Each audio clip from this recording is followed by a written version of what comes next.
For this second video on piecewise functions, we're going to look at how to interpret and identify key elements of the graph. So we're not really covering new rules in this case, but I do want to give a reminder of a good number of rules that we're going to apply to piecewise functions now. So don't forget the domain is the x values. So you look for the farthest left and the farthest right sections of your graph, make sure there are no gaps in between them. The range is the same thing, but now you're looking at the y values. So it's the lowest point to the highest point. Again, check if there are any gaps or anything in between them. Sometimes you'll be asked to evaluate an individual value on a graph, in which case they're giving you the x value. Find that x value on the graph, and then your answer will be the y value for that point. Sometimes the question will say, is a function continuous? For it to be continuous, it has to all be connected. You can't have any separations or gaps in the lines. If there is a gap or a separation, then you would say it is not continuous or discontinuous. Continuing our summary of graphing rules, maximums are those high points on the graph. They're higher than the points on either side of them. Minimums are the low points on the graph. They are lower than the surrounding points on the graph. Increasing intervals are where the y values are getting bigger or where the graph is moving up when you read it from left to right. Decreasing intervals are where the graph is moving down or where the y values are getting smaller when you read it from left to right. And constant is when it's neither of those situations. It's when the graph is level, so it's perfectly flat going from left to right.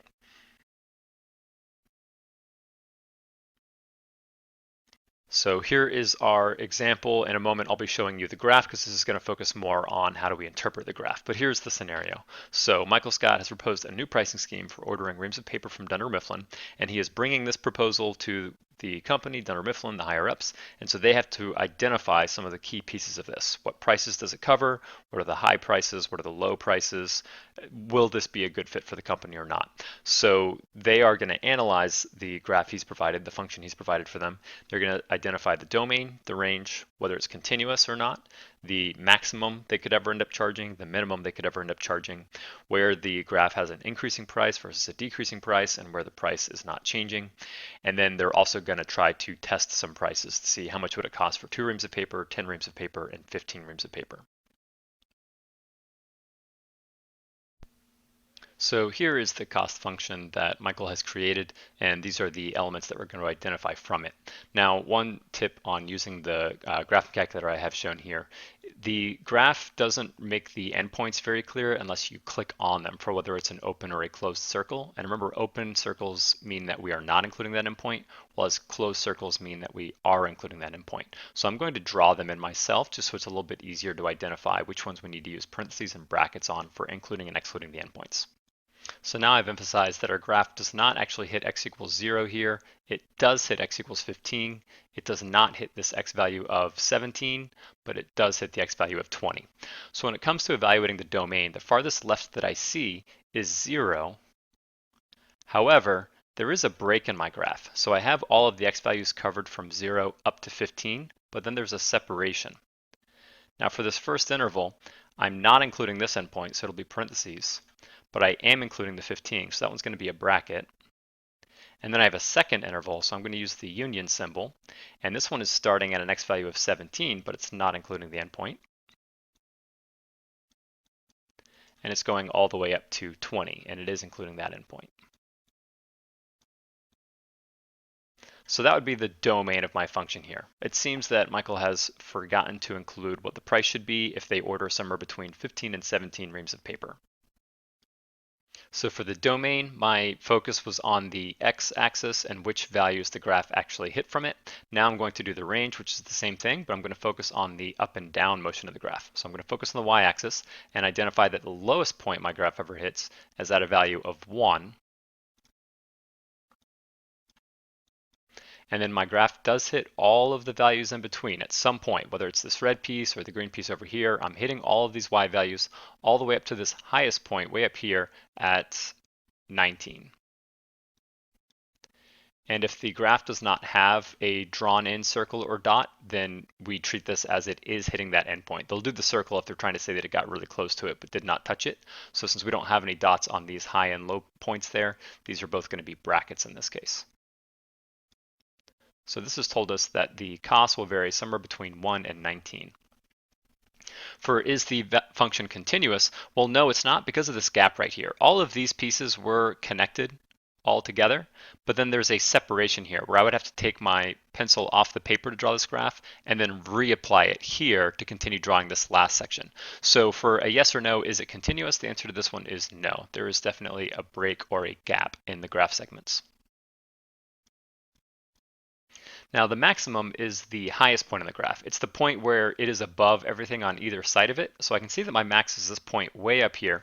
And sometimes this is just written by saying the max occurs when x equals blank. And in this case, it would be when x equals 7. But a lot of times they'll just ask you for the actual ordered pair. So this coordinate is an x value of 7 and a y value of 19. I can see that by clicking on that point specifically using my graphing tool.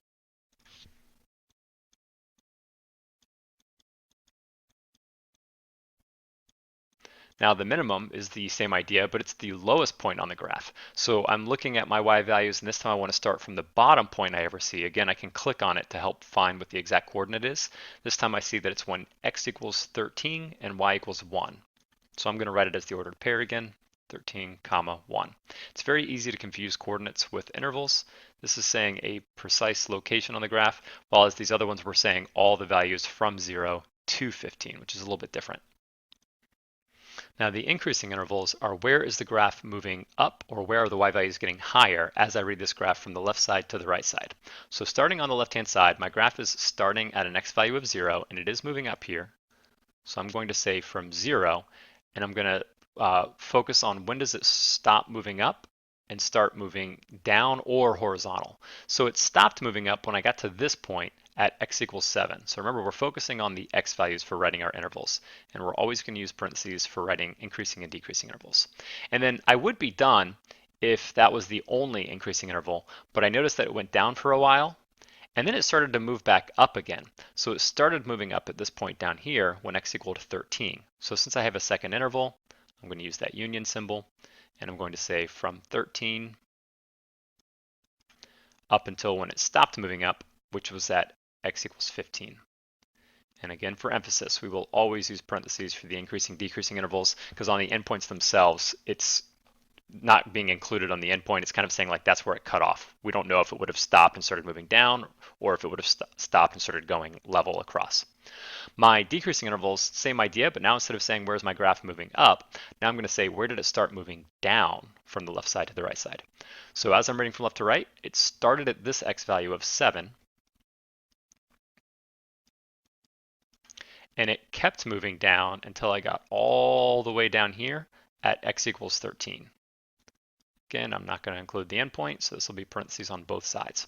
And that was the only decreasing interval. Everywhere else, the graph was either moving up, or the constant interval is the last one we have to consider. Where is the graph completely level? All these other sections, it was moving up or down clearly. Here, the graph is completely horizontal, and this is starting at an x value of, it looks like 17. And it continues to do that until we hit an x value of 20.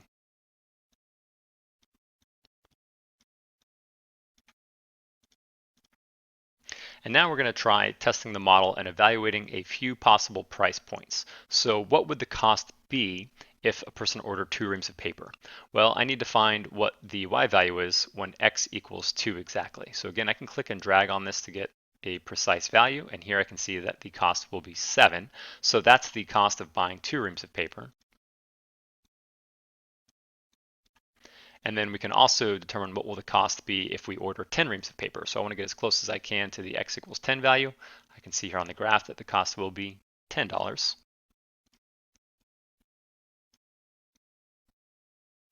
And then one more test point, what if they ordered 15 reams of paper?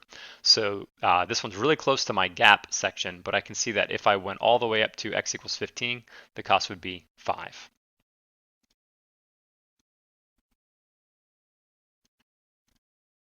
So none of these concepts were new. However, some of them can seem more intimidating to apply to a piecewise function, since it has these like multiple different sections, and there's usually a lot more going on with a piecewise graph than there is on a graph created by a single function being typed into Desmos or somewhere else.